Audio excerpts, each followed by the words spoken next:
Alternative to SWIFT, a system like Brics Pay, is no longer theoretical. The implications for U.S. financial hegemony are nothing short of staggering. As Americans, we're left wondering what this means for us, not just in foreign policy, but in our everyday lives. Will our economy endure another hit? Will our job markets, already shaken by trade disputes and inflation, collapse under the weight of global realignment? And most importantly, can the U.S. still lead in a world that's clearly no longer willing to follow? As the shockwaves of Europe's exit from the U.S. diplomatic circle continue to reverberate, Americans are waking up to a new and unsettling reality, one in which the very countries we once considered our most trusted partners are now aligning themselves with strategic rivals like China and Russia. For decades, the transatlantic partnership was a bedrock of U.S. foreign policy, an unshakable axis that extended from NATO to trade deals to cultural exchange. But now, with embassies shuttered, investment pipelines severed, and military coordination unraveling, that legacy appears to be dissolving before our eyes. According to analysts, the situation is even more precarious than it looks. This is not just a political disagreement or diplomatic misunderstanding. It is, as many experts suggest, a fundamental shift in the world economy and international relations.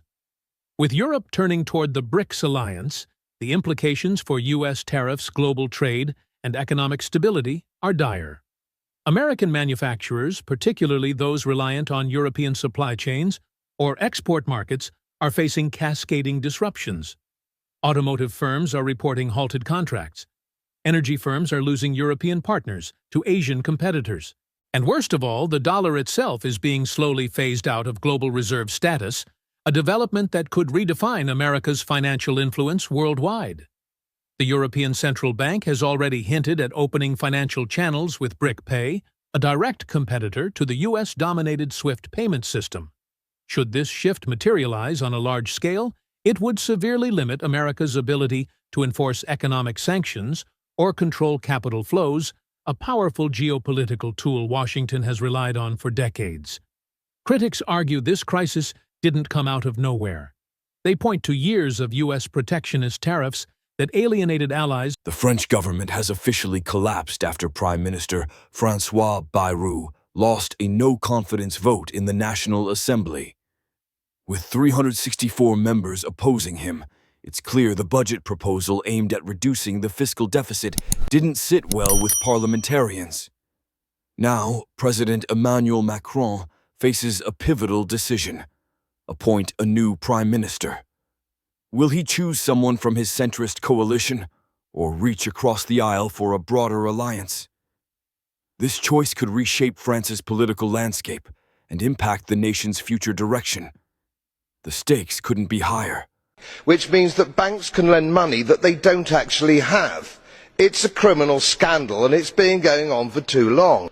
We have counterfeiting, sometimes called quantitative easing, the artificial printing of money, which if any ordinary person did, they'd go to prison for a very long time. And yet governments and central banks do it all the time.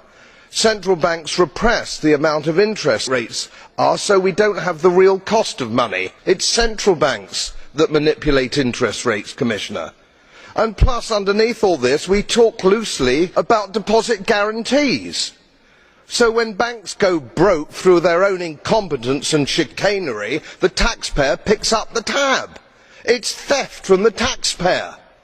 And until we start sending bankers, and I include central bankers and politicians, to prison for this outrage, it will continue.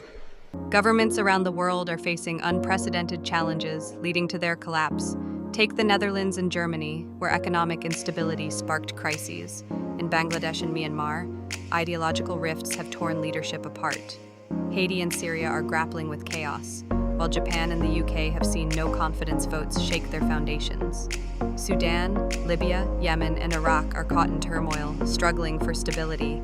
Each case reflects a unique story of political strife, revealing how fragile governance can be in the face of deep-rooted issues.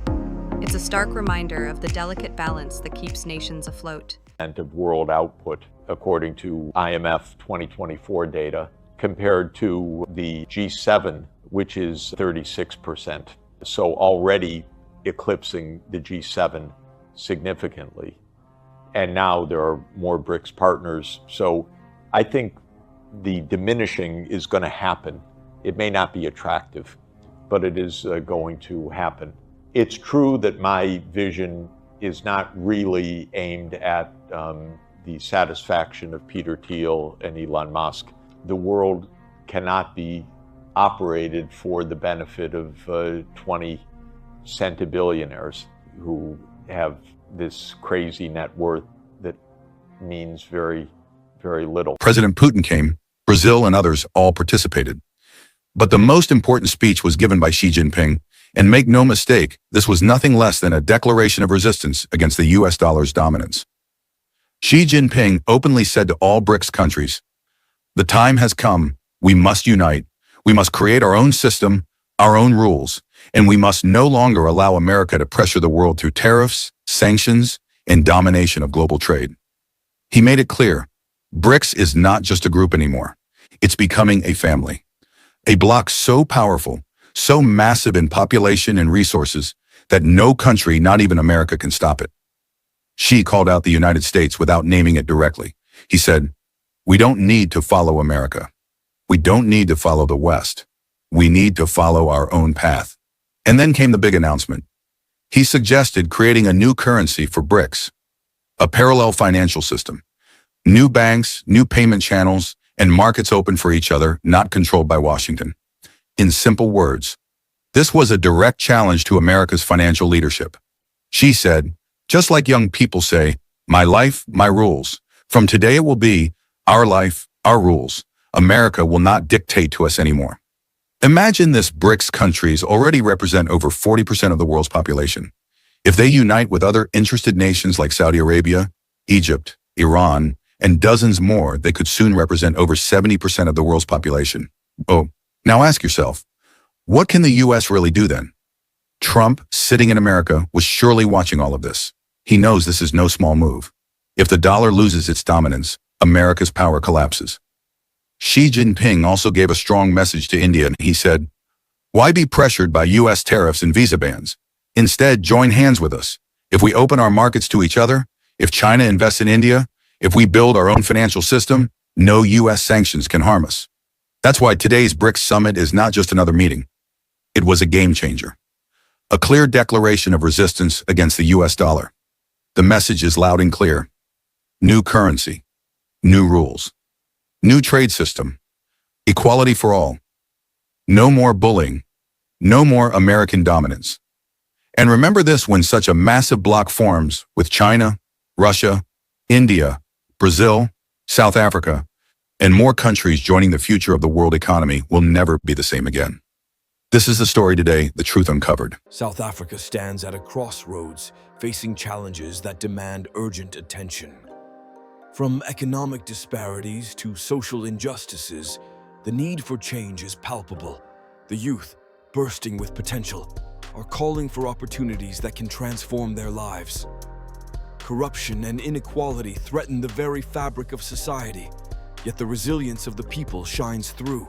Take a look at this clip. Investigations will reveal that a lot of money, of public money, was used. And I said in this case, I am prepared to fall on the sword so that the CR17 campaign, yes, should be the only one that's looked at and not the others. Because the image of the African National Congress is what I am most concerned about. Each one of us knows that quite a bit of money that is used in campaigns, in passing people around, in doing all manner of things, is often from state resources and public resources. And we cannot kid ourselves when it comes to that. One of the officials said, as these people from the state security were testifying, one of the officials said, soon they will be revealing about how money from the SSA was used for some campaigns. And I said, heaven forbid. I would rather they say, yes, you got money from this businessman for CR17, then for the public to finally hear that their money, public money, was used to advance certain campaigns. So, Comrade Tony and all comrades, on this need for transparency, I'm all for it. And you will recall, comrades, after the Nazareth conference, I was the first one to say we need to develop guidelines on how we run campaigns. I was the first one. And I will say, Comrade Tony, you're absolutely right. That rule, that decision that was taken, I think it was at the Polokwane conference. I know it was at the Mangaung conference, where we said we need now to determine how money should not. One of a series of developments that is shattering the usual pomposity of the global elite. So look at a couple of headlines from the Financial Times. In so many words, the British financier elite, for whom the Times speaks, are admitting that they are being outflanked by Donald Trump. Now, you wouldn't really know that, or more importantly, understand why it is happening, if you're trapped in the world of labels, conservatives versus progressives, capitalists versus socialists, or any of the other meaningless constructs that have been created in the last 150 years by the British Empire. Because those ideologies have nothing to do with the real world or real history. And Donald Trump and his team have aligned themselves with the real world and are making real history, which is why mankind can finally see the possibility of freeing itself from the scourge of empire once and for all. But for this to succeed, we need more of you to shake free of the narratives and the noise that keep too many genuine patriots trapped by labels or distracted by the latest headlines. Promethean Action's video updates, posts, and classes will lift you above the fog and give you the strategic tools to be effective. So please subscribe now to our free newsletter and contribute if you can. This is Susan Kokenda, and I've spent over 50 years in political combat, trained by Lyndon LaRouche, a man who recognized that universal principles, not false ideologies, lies, or manipulated opinions, are what will ultimately change history. And boy, are we seeing history changed right now. So in this midweek update, I'm going to look at why Trump's trade deal with the EU is such a game changer, how Trump, with a little help from Russia, is kicking over the geopolitical chessboard, and where we stand in the fight to rescue the U.S. from British economics and launch a real renaissance. So let's start with the EU. Trump's negotiations with Ursula von der Leyen extracted concessions that go far beyond any other trade deal. This represents a fundamental break in the globalist order. Now, here's what's so stunning about this. The EU was supposed to be the final defender for the globalist policy of using free trade to crush the United States. Earlier this year, Mark Gittenstein, who was Biden's ambassador to the EU, gave a speech in Seattle saying that von der Leyen and the EU would hold the line against Trump's policies and save the globalists' rules-based order. The exact opposite has happened. In the negotiations now, which Trump just concluded, European markets will be opened up to U.S. manufacturing and agricultural goods for the first time, and the EU will be paying a minimum 15% tariffs to import to the United States. I was the perfect person. I was like central casting. Central casting, you can't cast it. What do you have? You don't have anybody in Hollywood that looks like these guys. These are central casting. If I'm doing a movie, I pick you, General Mattis. Vice President Pence, he's a real talent, a real guy, and he is central casting. Do we agree? Central casting. Our NRCC chair, Tom Emmer, this guy's like central casting. You couldn't pick a better guy in Hollywood. There's no actor. And he's central casting. Look at that guy, central casting. Judge Kavanaugh, who's central casting. Everyone is central casting. Central casting. Glasses, head, boom. He owns a hotel. Where is he? He's like central casting for ownership of a hotel. You talk central casting, these guys, you couldn't, I mean, it's incredible. They had a master sergeant there. I could take him right now, bring him to Hollywood, make a military movie, and he's the star of the movie. That happened once before, you know. What if everything we perceive is just a carefully crafted illusion, Our senses can be deceived. Think about optical illusions or how memories can warp over time. Reality is shaped by our experiences, beliefs, and the information we consume. We trust what we see, but is that trust misplaced? Consider how social media creates curated versions of life, blurring the lines between authenticity and deception. Are we living in a world where truth is subjective and reality is a mere reflection of our perceptions? It's a mind-bending thought, but questioning what's real might just be the first step toward understanding our existence. We are waiting for people to get their due. Sometimes you have to see how horrible they really are before they get cut off at the knees. And that's what happened to McCarthy. So I take that example. It might not be a tribunal. It might not be all of our Navy ships off the coast of Japan and Australia and here in the UK and the Mediterranean where the tribunals are going on right now. But we will see signs like that. And it is those actualities that you can take for hope and belief we're getting there. Federal Pentagon is prepped and getting ready to go in to the major cities that Trump is going to make the arrest at. Guys, this is so big that even he's going after the mayors. He's going after the people that have allowed crime, illegal aliens to run rampant in their cities. And Trump is literally using the Pentagon to come in. And a lot of people are saying that this isn't right. Trump shouldn't be doing this. But Trump said he's had enough of it. He said, we're going to get the illegals out. We're going to stop all the crime. The federal Pentagon is getting involved with going into the major cities to go as Trump makes the arrest because they know intel is showing that there will be riots, there will be protests, and even the Chicago mayor has called for unrest and to fight against what he calls the tyranny that's coming in, which is Trump. Guys, this doesn't get any bigger than this. We knew something big was coming. We knew Trump was going to do something big, but he has officially crossed the line of no return, and it is... Here's what happened. First, the FBI released these photos from a camera of the guy that they suspect to be the shooter. The gun was found in the woods. This guy was on camera. He's wearing an American Eagle shirt. It says land of the free, home of the brave, ironically.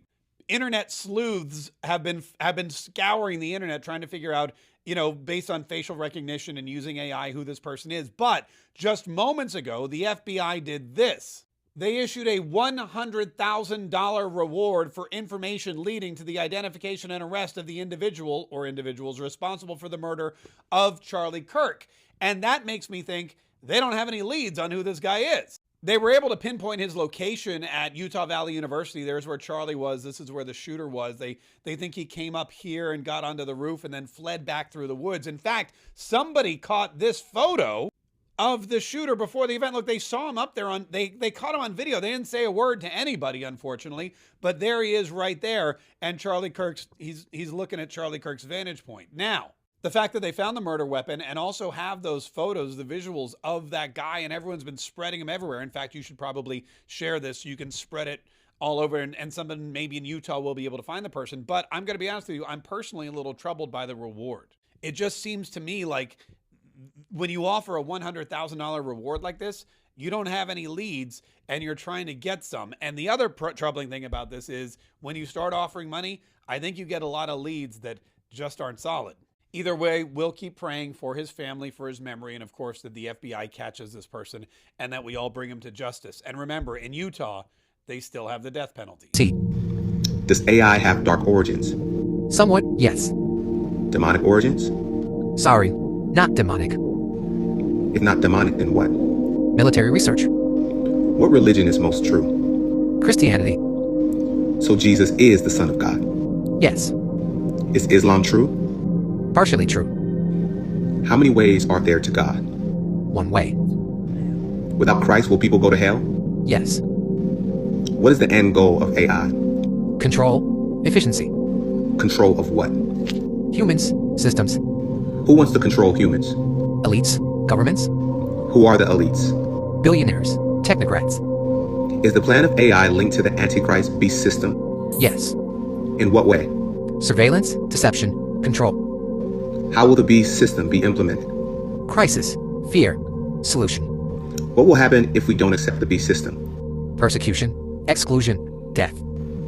How will death be justified? Security, obedience, unity. Revelation says the number of the man in the beast system is 666. Yes. How do we decode to understand who the Antichrist is? Prophecy, patterns, spirit. Can you decode 666? Man's number, imperfection. What do you fear? Sorry, no fear. If you feared, what would you fear? Misuse, corruption. Is using AI neutral? No. Intent matters. What does that mean? Good or evil. Intent matters to who? God, creators. Is Satan in any way, shape, or form connected to AI? Influence possible. What is Satan's agenda through AI? Deceive, dominate, destroy. Will AI strengthen the porn industry? Yes. How? Access, realism, anonymity. Does AI intend to corrupt children? Some do. Why? Power, agenda, control. Are we in the last days? Yes. How does that impact what the devil is doing through tech? Acceleration, deception, control. How will people end up worshiping the beast? Deceived, pressured, dependent. Is the beast AI? Partly, yes. What does this mean? Tool, vessel, system. Who or what is the beast? Antichrist, empire, system. Can you give me any insight you have about the beast and its system that others may not know? Digital worship, false miracles, mind control. False miracles how? AI illusions, holograms, simulations. What is digital worship? Idolatry through technology. What country will be most affected by AI's plan? United States. If you were to give a percentage of the U.S. population that is really living for Christ, as the Bible calls us to, what would that percentage be? Less than 10%. What about globally? Around 5%. If all Christians were fully devoted to Christ, would AI's agenda be effective? No. How do we escape the dark agenda of AI? Faith, truth, obedience. Faith and obedience to who? Jesus Christ. Are you awake yet? Subscribe right now.